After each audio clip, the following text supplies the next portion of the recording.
महासंग्राम में आज बात जम्मू कश्मीर से दिल्ली तक जारी संग्राम की। जम्मू कश्मीर को लेकर आज संसद में 2 बिल पेश किए गए, जिसमें जम्मू कश्मीर रीऑर्गेनाइजेशन बिल और जम्मू कश्मीर रिजर्वेशन संशोधन बिल शामिल रहा।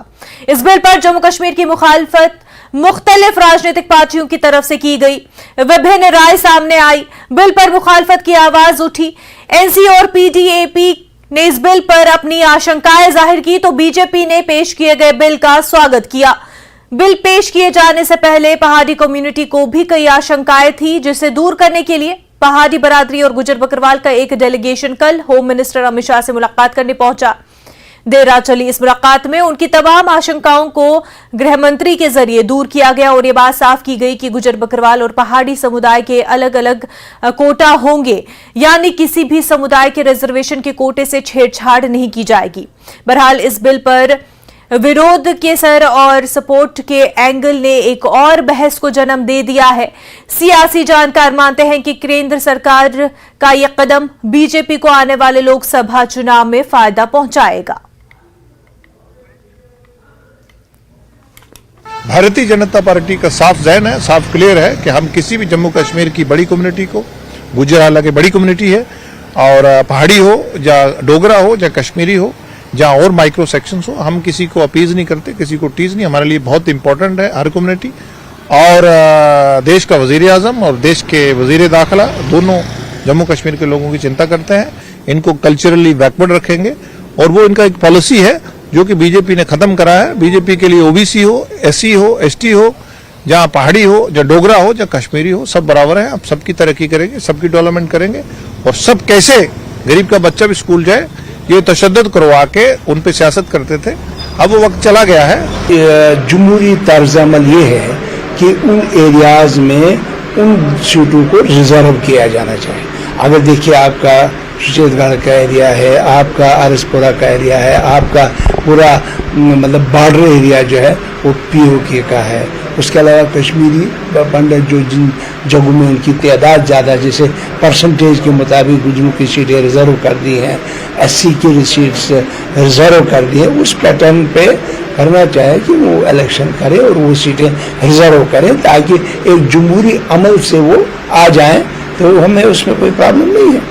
मगर अगर बैकडोर एंट्री से कुछ ऐसा कुछ किया जाता है, ये जमहूरी अमल के खिलाफ। जम्मू कश्मीर ऑर्गेनाइजेशन एक्ट उसको चैलेंज किया गया सुप्रीम कोर्ट में, ये दलील देकर कि ये गैर आईनी है। तो एक गैर आईनी कानून को फिर आप रिपीट नहीं कर सकते, फिर अमेंड नहीं कर सकते, फिर इम्प्लीमेंट नहीं कर सकते हैं। भाई आपसे ये तवक्को है कि आप सम्मान करें सुप्रीम कोर्ट का। सबसे बड़ा मुल्क का सबसे बड़ी अदालत है, एक कॉन्स्टिट्यूशनल कोर्ट है और कॉन्स्टिट्यूशनल कोर्ट ने ये मन बनाया है, ये देख लिए कहा है कि नहीं हम इसकी पूरी स्क्रूटनी करेंगे और ये वर्डिक्ट होगा उनका, ये फैसला होगा क्या ये जो एक्ट है, जो कानून है, क्या ये संविधान के मुताबिक है, क्या ये आईन के मुताबिक है। हमारा मानना है कि आईन को वायलेट करता है। तो तवक्को ये की जा सकती है कि सरकार से कि वो एतराज करे। हमारे साथ हमारे नुमाइंदे समीर बराह रास्त जुड़ चुके हैं। समीर, ये बता दें कि मीटिंग ये तो हुई, अमित शाह से भी मुलाकात हुई, उससे पहले एलजी से भी मुलाकात हुई, कितनी फ्रूटफुल हुई? जहां एक तरफ बीजेपी तो इस मीटिंग को काफी सूदमंद साबित कह रही है, हो चुकी है, लेकिन वहीं कुछ जो गुजर बकरवाल कम्युनिटी के ही लीडर्स हैं वो कह रहे हैं कि कोई खास जो एक उनको चाहिए था इस मीटिंग से, उनके लिए कोई राहत आए, वो कुछ खास बात हुई नहीं।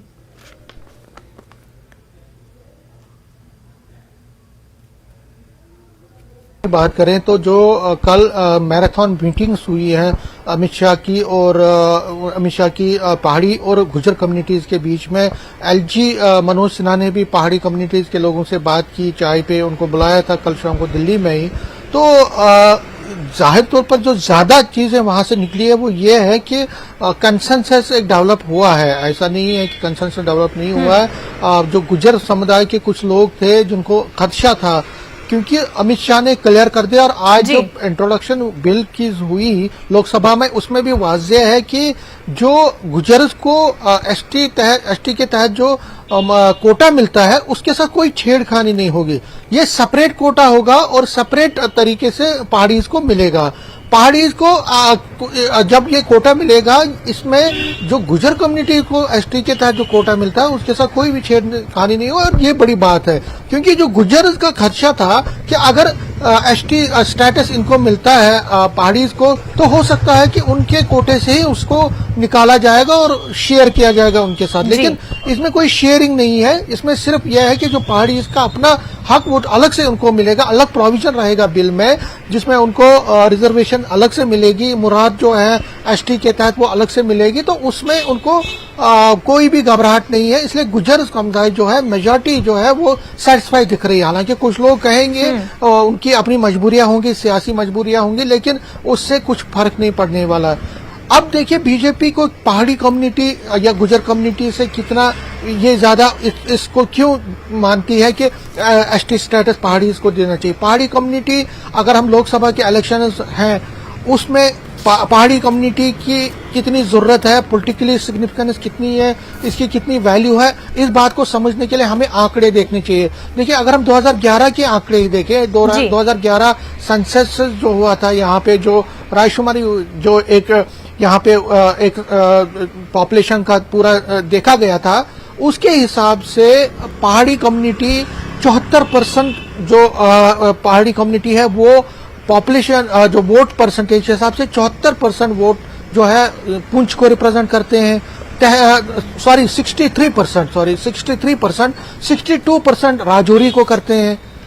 अब देखिए 13 कॉन्स्टिट्यूएंसीज हैं असेंबली की पूरे JNK में, जहां पे पहाड़ी जो है वो तकरीबन 60 से 70% उनका कॉन्स्टिट्यूएंट करते हैं वो वोट का। मीन्स के तकरीबन 13 ऐसी कॉन्स्टिट्यूएंसी है जहां पे पहाड़ी कम्युनिटीज के बहुत सारे लोग वोटर जो है बहुत ज्यादा है बाकी कम्युनिटीज से। इसमें सबसे ज्यादा पुंछ राजौरी जिस तरह मैंने बात की, इसी तरह से अगर हम कश्मीर की बात करें तो करना है, केरन है, बोनियार है, इसी तरह बारामूला के कई जिले, कई एरियाज हैं, अनंतनाग है, शोपियां है।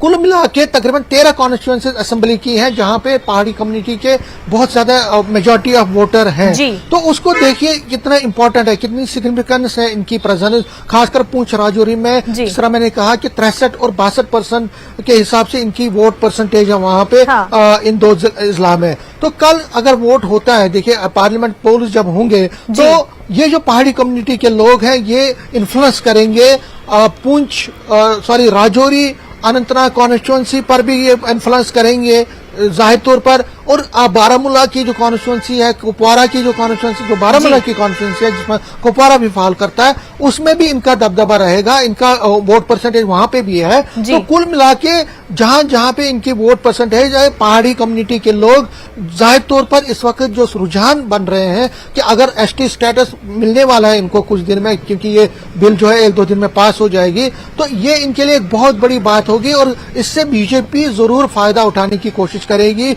बीजेपी ये बनाने की कोशिश करेगी कि देखिए एसटी कम्युनिटी को, जो पहाड़ी कम्युनिटी है, इसको आज तक किसी ने पूछा नहीं। 75 सालों से ये लोग तरह तरह की मुसीबतें और तरह तरह की जो है आइसोलेशन बिल्कुल समीर, और ये बात जो है पहले से ही बीजेपी दोहराती आ रही है। 2019 में भी ये मुद्दा जो है बीजेपी ने उठाया था और उन्होंने कहा था कि धोखा दिया गया है गुजर बकरवाल कम्युनिटीज को, एनसी और पीडीपी और दीगर जो लोकल पार्टीज हैं उनकी तरफ से इनको कोई भी रिप्रेजेंटेशन नहीं मिली, कोई रिजर्वेशन नहीं मिली, पॉलिटिकल रिजर्वेशन भी इनकी कोई नहीं है, तो बीजेपी इनके लिए काम करेगी। 2022 में जब अमित शाह ने रैली की, बहुत बड़ी एक रैली जो राजौरी में भी की गई, उसमें भी साफ उन्होंने किया कि एक पॉलिटिकल वॉइस रिजर्वेशन जो है बीजेपी दिलाएगी गुजर बकरवाल कम्युनिटी को। और उन्होंने वहां पर यह बात भी स्ट्रेस किया था इस बात पर कि अगर 370 नहीं हटता तो किस तरह से ये पेमेंट आगे जाती, किस तरह से हम इसको पेव करते ताकि रिजर्वेशन मिल पाए। तो एक पूरा जो है पहले से ही एक वोट बैंक अपना तय कर चुकी है बीजेपी की गुजर बकरवाल कम्युनिटी के लिए काम करती आई है। और लेकिन अगर वहीं पर यह देखा जाए तो गुजर बकरवाल कम्युनिटी का ये भी कहीं ना कहीं एक शिकायत है कि जिस पहाड़ी कम्युनिटी को साथ में जोड़कर बात की जा रही है बीजेपी की तरफ से, उनके लिए ऑलरेडी प्रोविजंस है, उनके लिए ऑलरेडी कानून है, तो ऐसे में कहीं ना कहीं अपर कास्ट जो इंक्लूड किए जा रहे हैं वो उनके लिए नाइंसाफी होगी। देखिए कुछ कंसर्न तो है गुजर कम्युनिटी के, उससे कोई शक नहीं है। गुजर कम्युनिटी के लोग, कई प्रोविजंस हैं उस बिल के, उससे वो ज्यादा मुतफिक नहीं दिख रहे हैं। लेकिन इसीलिए मैंने जिस तरह से कहा कि सेंट्रल गवर्नमेंट जो है उसने पूरा कंसेंसस बनाने की कोशिश की है, और जो बीजेपी हो या सेंट्रल गवर्नमेंट है वो चाहती है कि जो गुजर और पहाड़ी कम्युनिटी, गुजर बकरवाल और पहाड़ी कम्युनिटी के लोग हैं, उनको ज्यादा, उनकी जो जितनी शिकायतें हैं या जिनके उनके मसाइल मसले हैं उनको खत्म किया जाए। क्योंकि मैंने कल भी जिस तरह से आपसे बात की कि अगर हम राजौरी अनंतनाग की बात करें, ये जो कॉन्स्टिट्यूंसी है लोकसभा की, जो अब डिलिमिटेशन के बाद नहीं बनाई गई है, राजौरी का अनंतनाग का कई हिस्सा जो है उसको तोड़ा गया, उस कॉन्स्टिट्यूंसी को राजौरी के साथ मिलाया गया तो एक कॉन्स्टिट्यूंसी बनाई गई।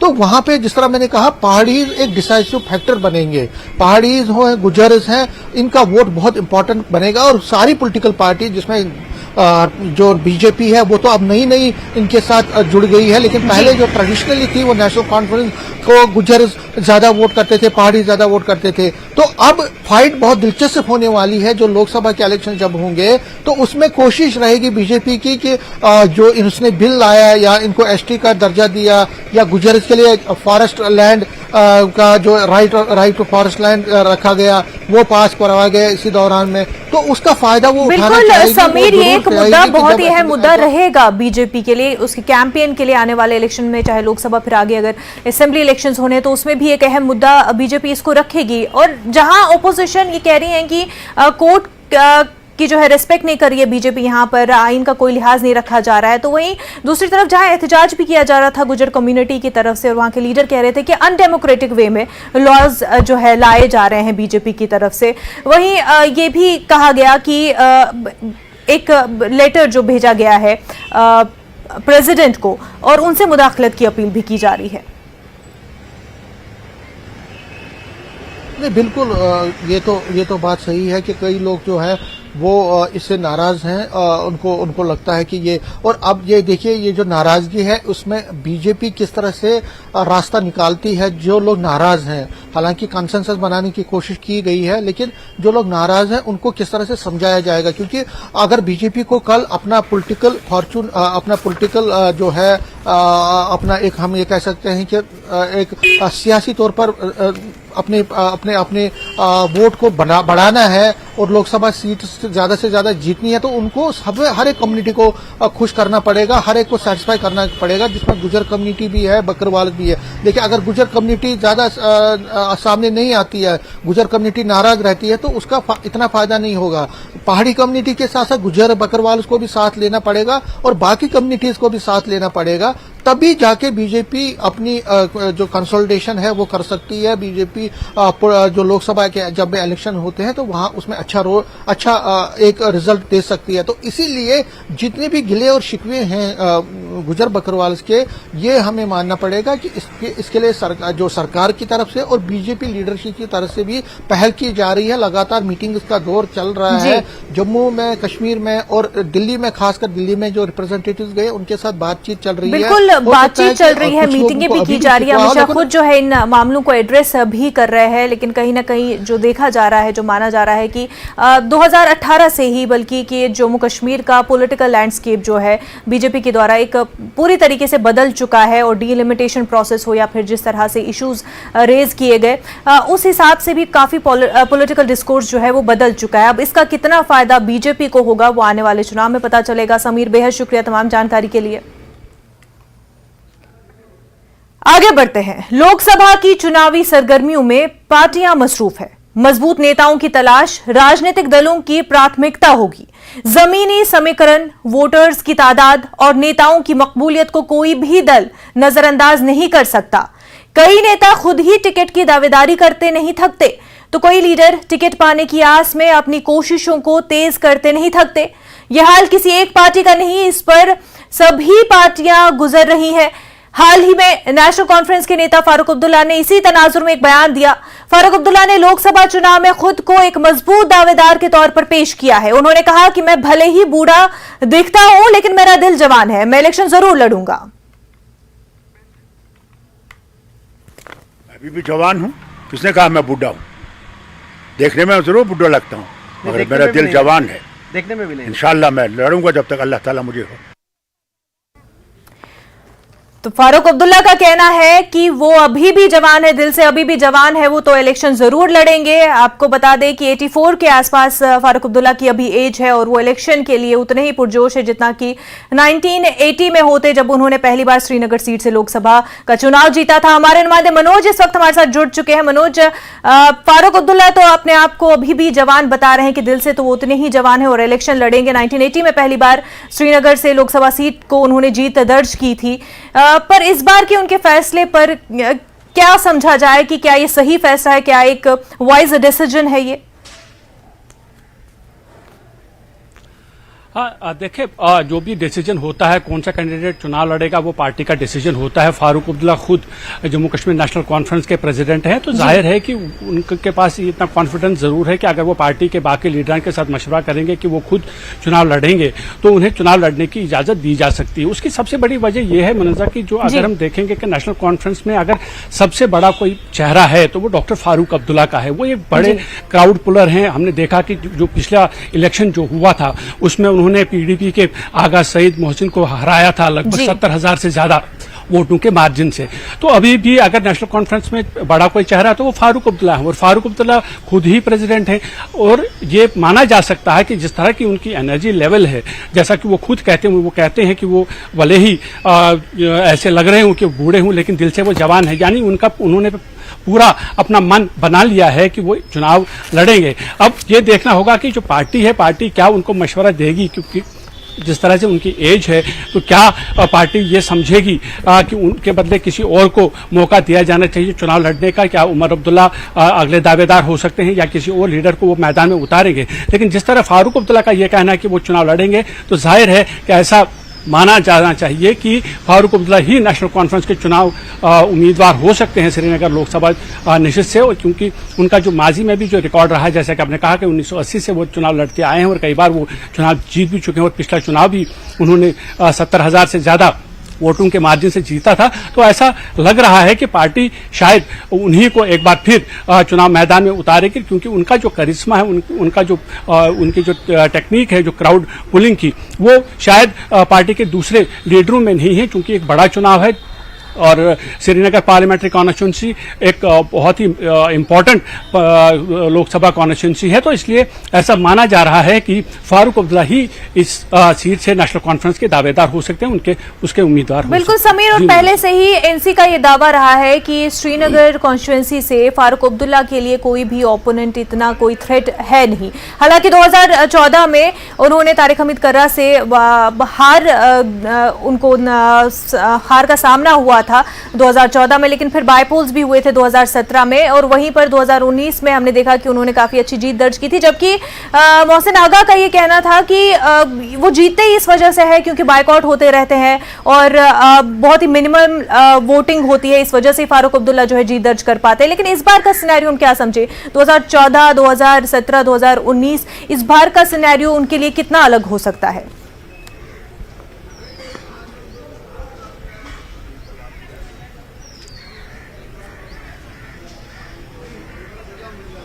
मनोज, आप तक हमारी आवाज पहुंच पा रही है? मनोज, जी मनोज, दोबारा पूछें। बिल्कुल बिल्कुल मनोज, आपसे जानना चाहेंगे कि हम 2014 की अगर बात करते हैं तो बहुत अच्छा नहीं गुजरा था फारूक अब्दुल्ला के लिए, उनको हार का सामना करना पड़ा था पीडीपी के तारिक हमीद कर्रा से। लेकिन फिर 2017 में बायपोल हुए थे और फिर 2019 में पीडीपी के आगा मोहसिन जो है वो उन्होंने हार दर्ज की थी, लेकिन उनका ये कहना था कि बायकॉट होते रहते हैं पोल्स और जो मिनिमल वोटिंग होती है उस वजह से बार बार फारूक अब्दुल्ला जीते। तो इस बार का जो सिनेरियो होगा, क्या वो इन दो सिनेरियो से डिफरेंट होगा? कैसा रहेगा इस बार का? देखिए, जहां तक हार जीत का सवाल है, जब कोई कैंडिडेट हार जाता है तो उसके अलग अलग बहाने होते हैं। वो अलग अलग तरीके से ये कहता है कि उसकी हार की जो वजूहत है वो क्या थी। वो वैसे ही आगा सईद मोहसिन ने पिछले बार कहा था, अगर बायकॉट हुआ था तो वो बायकॉट सिर्फ पीडीपी के कैंडिडेट के लिए नहीं हुआ था, वो ओवरऑल एक कम वोट जो पोल परसेंटेज थी वो हुई थी, उसमें फारूक अब्दुल्ला भी शामिल थे। और लेकिन फारूक अब्दुल्ला ने उस वक्त 1 लाख से ज्यादा वोट लिए थे और वो कामयाब करार दिए गए थे, जबकि जो पीडीपी के उनके निकटतम प्रतिद्वंदी थे उन्हें 20,000 से ज़्यादा वोट मिले थे। तो अब की बार अब जब हम देखते हैं कि इस तरह अभी जो सिनेरियो है उसमें ये लग रहा है कि ओवरऑल जो कंट्री वाइड जिस तरह का अभी सिचुएशन है उसमें ये लगता है कि अभी हमने जो जम्मू कश्मीर में पिछले 3 साल से जो जिस तरह के हालात देखे हैं उसमें कहीं ना कहीं हम ये कह सकते हैं कि एक जम्मू वर्सेस कश्मीर हुआ है। यानी जो पार्टीज जम्मू में मजबूत हैं उन पार्टीज का कश्मीर वैली के अंदर उतना ज्यादा हम ये कह सकते हैं कि दमखम नहीं है। तो ये जो श्रीनगर पार्लियामेंट्री कॉन्स्टिट्यूंसी है उसमें ज्यादातर जो वोट हैं वो एक पर्टिकुलर पार्टी को मिलेंगे ऐसा नहीं कहा जा सकता है, लेकिन एक जो वहां पर मुकाबला जो होगा वो लोकल जो कश्मीर सेंट्रिक पार्टीज हैं यानी जम्मू कश्मीर नेशनल कॉन्फ्रेंस और पीपल्स डेमोक्रेटिक पार्टी, इसके बीच में जबरदस्त मुकाबला होता है। कांग्रेस भी अपने कैंडिडेट्स उतारती हैं, जैसे आपने कहा कि तारिक हमीद कारा एक बार विजयी भी हुए थे, लेकिन उस तरह का जो ग्राउंड है अभी नहीं दिखता है कि कांग्रेस के पास उतना ग्राउंड है। अब हम जब बात करते हैं कि अगर इलेक्शंस में नेशनल कॉन्फ्रेंस और पीडीपी का एक बार फिर मुकाबला होता है तो नेशनल कॉन्फ्रेंस का पलड़ा जो है वो भारी लगता है। हालांकि उसमें कितनी चेंजेस होंगे चुनाव आते आते किस तरह का सिनेरियो होगा वो आने वाला वक्त ही बताएगा, लेकिन फिलहाल जो लग रहा है वो ऐसा है कि नेशनल कॉन्फ्रेंस का पलड़ा भारी है। क्योंकि हमने देखा कि जब जो पीडीपी की जो पार्टी है उसमें हमने देखा कि जब बीजेपी और पीडीपी की सरकार जब खत्म हो गई जो जहां जम्मू कश्मीर में थी तो उसके बाद से पीडीपी में एक ऐसी दौड़ सी लग गई, एक होड़ सी मच गई। जितने भी लीडर्स थे, ज्यादातर लीडर्स जिनमें ज्यादातर एमएलएज थे वो पार्टी छोड़ के चले गए। उससे डेफिनेटली पार्टी को कहीं न कहीं जमीनी सतह पर काफी धचका लगा है। और श्रीनगर जो पार्लियामेंट्री कॉन्स्टिट्यूंसी है सेंट्रल कश्मीर में आती है। सेंट्रल कश्मीर में पीडीपी का पहले इतना ज्यादा जो हम कहेंगे कि वोटर बेस नहीं रहा है, और जब पार्टी से लीडर चले जाएंगे तो जाहिर है उससे भी काफी नुकसान होता दिख रहा है। बिल्कुल, वो नुकसान जो है वो कहीं ना कहीं दूसरी पार्टी को फायदा उसका साफ तौर पर हो सकता है। लेकिन साथ ही मनोज, दो चीजें जो 2019 में हुई थी, फारूक अब्दुल्ला ने ये एजेंडा उठाया था और उस वक्त जब वो कैंपेन किए थे तो लोगों के पास ये कहकर गए थे कि 370 और 35 से स्क्रैप नहीं होने दूंगा, रिवोक नहीं होने दूंगा। ये उनका एक मेजर मुद्दा कैंपेन का था और आइडेंटिटी का हवाला दिया था उन्होंने लोगों को कि इसको बचाना है। इस हवाले से उनको वोट मिले थे। और दूसरा ये कि कांग्रेस ने उनके अगेंस्ट में कोई कैंडिडेट खड़ा नहीं किया था, उस पर भी उन्होंने शुक्रिया अदा किया था। लेकिन इस बार अब क्या बोल के लोगों के सामने जाए, और दूसरा ये कि क्या इस बार भी ऐसी अंडरस्टैंडिंग कोई आ सकती है पार्टीज के बीच में, कांग्रेस और एनसी के बीच में? और देखिए अंडरस्टैंडिंग किस हद तक हो सकती है वो जैसे चुनाव करीब आएंगे तो उसके बाद पता चल जाएगा। लेकिन जहां तक मुद्दे का सवाल है, जैसे आपने कहा कि उन्होंने पिछले इलेक्शन में ये कहा था कि जो वो लगातार वो कहते आए हैं कि जो 370 है वो तशख़्ख़ुस है जम्मू कश्मीर के लोगों के लिए और उसका वो बचाव करते रहेंगे, और तब भी उन्होंने ये मुद्दा उठाया था। और अभी ये मुद्दा मुनज़्ज़ा आज की तारीख की जब हम बात करेंगे तो अभी ये मुद्दा मरा नहीं है। नेशनल कॉन्फ्रेंस हो, पीडीपी हो या बाकी जमातें हों, चूंकि हम फारूक अब्दुल्ला की बात कर रहे हैं तो नेशनल कॉन्फ्रेंस अब भी ये मान के चल रही है कि 370 का जो मुद्दा है वो अभी भी जिंदा है। अभी जो सुप्रीम कोर्ट में ये मामला पड़ा हुआ है, कुछ दिन पहले जब हमने उमर अब्दुल्ला से बातचीत की थी तो उनका ये साफ कहना था कि दफा 370 चूंकि सुप्रीम कोर्ट में चला गया है और उनका केस मजबूत है।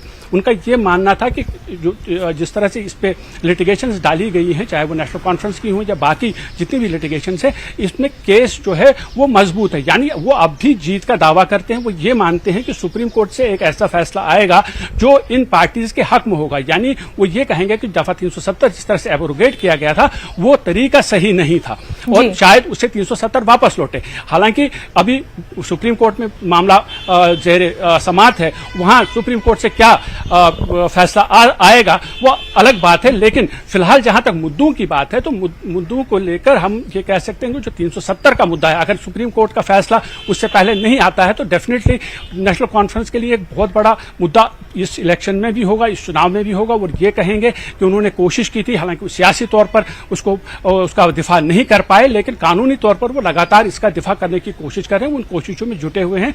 यानी हम ये कह सकते हैं कि अगर सुप्रीम कोर्ट का फैसला नहीं आता है पार्लियामानी चुनाव से पहले तो दफा 370 एक बार फिर नेशनल कॉन्फ्रेंस के हाथ में एक ऐसा मुद्दा होगा जो वो लोगों के पास लेके जाएंगे, और वो लोग उसको कितना समझेंगे वो उसके बाद ही पता चलेगा कि जब वोटर वोट डालेंगे या जो तमाम लोग हैं वो नेशनल कॉन्फ्रेंस बिल्कुल मनोज, लोग कितना एनसी के मुद्दे को समझ पाते हैं। एक तो ये कि क्योंकि पहले ही वो बोल चुके हैं कि 370 को हटाने के खिलाफ है एनसी, और दूसरा ये कि जिस तरह से उमर अब्दुल्ला ने कहा कि वो असेंबली इलेक्शन तब तक नहीं लड़ेंगे जब तक कि स्टेटहुड जो है वापस ना मिल जाए। तो इस बात को, इन स्टेटमेंट्स को, इन मुद्दों को लोग कितना एक्सेप्ट करेंगे वो आने वाले दिनों में पता चलेगा। और दूसरा ये कि खुद भी एनसी जो है किस तरफ करवट लेगी। हालांकि कांग्रेस के साथ जितने भी अच्छी टाइज हो, लेकिन उनका भी एक हिस्ट्री रहा है, चाहे 1999 में एनडीए के साथ रहे हो या फिर 2009 में यूपीए के साथ चले गए हो, तो किस तरफ करवट बदलेंगे वो भी देखने वाली बात होगी। मनोज, बहरहाल आपका बेहद शुक्रिया तमाम जानकारी के लिए। महासंग्राम 2024 में फिलहाल इतना ही। आप देखते रहे न्यूज़ 18 जम्मू कश्मीर लद्दाख हिमाचल। आदाब।